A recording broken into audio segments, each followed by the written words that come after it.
When it comes to investing, planning for the year ahead is key, and 2026 is shaping up to be an important one for the markets. Whether you're a seasoned investor or just starting out, knowing what steps to take now can make a big difference down the road. Joining us in studio is Mark Lamkin from Lamkin Wealth Management. Thanks for joining us. Thank you.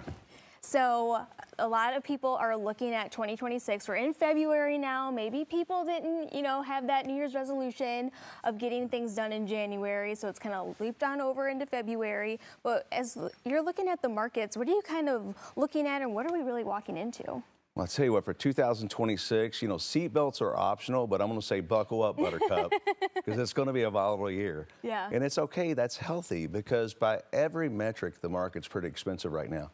Hell, I'll give you an example. Warren Buffett had $380 billion in cash and treasury, which is a record. So the greatest investor of our generation says the market's high. So it's going to get back to earnings, interest rates, fundamentals, and that's a good thing for the market. But it's going to be a very volatile year. I see so many things on social media right now, whether it's like download this app, invest in this, and a young person like myself who is wanting to get in the market, how do I know even where to start? I'm going to tell you what I told my son because I think you both are pretty much the same age. If your investment thesis can fit on a TikTok little thing or in a Facebook post, it's probably not a good investment deal, right? So you need to take some time, meet someone like me, read a book, take a class, and get serious about investing. But the most important thing for young people is to start, number one. Number two, when this market gets volatile, at your age, you want this market to crash, right? Because you're putting that 401k and hammering in. People my age, not so much, right? Yeah. So there's a balance, but just understand investing, understand what you're investing in. And I think most important, have an investment mentor or an advisor that you can trust. Absolutely. So you actually break this down into 4 different steps. So what's the first one? Number one is reset expectations. So I want you to think about the last 50 years, the market's averaged about 10%. The last 4 or 5 years, we've had dessert for every single meal. We've got double-digit returns. People expect it. People are getting fat, lazy, complacent. Listen, we're going to do 7 to 10% probably the next 5 to 7 years. The largest 5 pundits on Wall Street talked about that, and I really do believe that. So reset that expectations. Be realistic. That's a really good one. And step 2 is diversify with intention. That's all I hear when I see something about investing is diversify, and that's really important. Most clients, when they come in, they don't know what they own. It's like you or I going to the grocery store and having 2 grocery carts and just throwing a bunch of stuff in and saying, hey, here's what it is. Don't know what you own, right?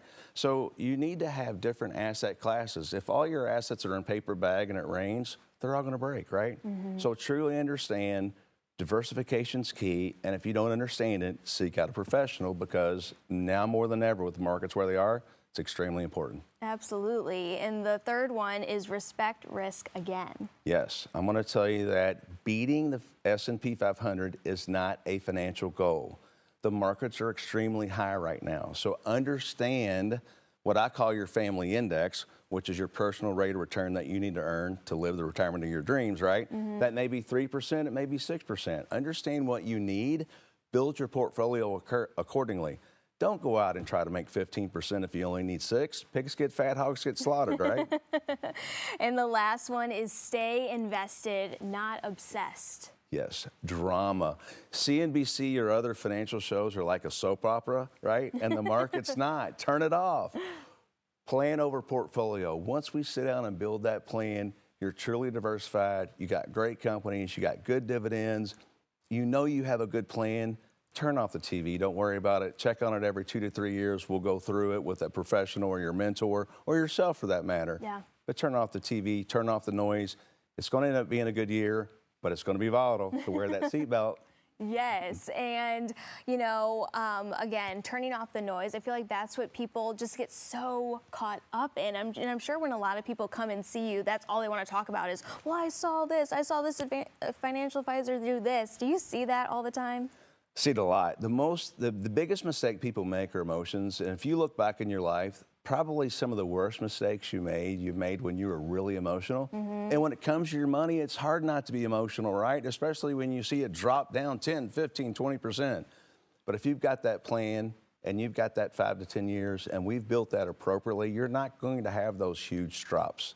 So you can relax, take a breath. It's going to be fine. Yeah. It's not 2007-8 where the market's going to drop 60% in my opinion. Right.